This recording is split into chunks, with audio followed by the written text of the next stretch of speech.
que j'aime à Vierzon, c'est tout cet environnement assez naturel, avec des forêts formidables, peu utilisées par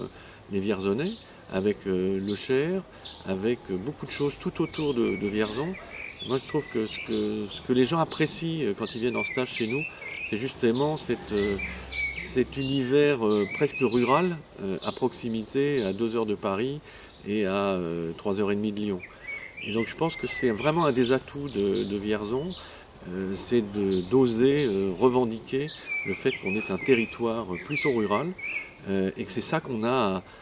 à refaire découvrir avec le chèvre, le vin, et puis des balades en forêt, une nature à proximité qui est formidable. Et je sais que les Vierzonais sont très attachés à leur passé industriel, et je pense que ce qu'on doit promouvoir auprès des gens qui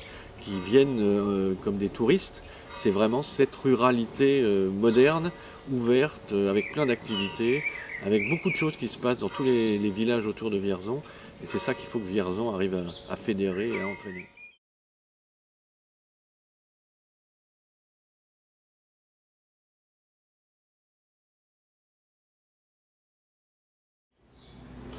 Donc une des particularités des stages que je monte, c'est d'utiliser de plus en plus souvent les chevaux comme des partenaires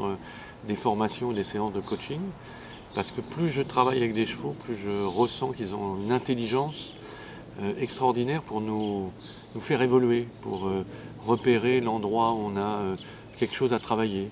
La semaine dernière, je travaillais avec des commerciaux d'une grande entreprise et le cheval savait repérer celui qui était stressé, celui qui était pas assez clair dans sa manière de s'exprimer, celui qui était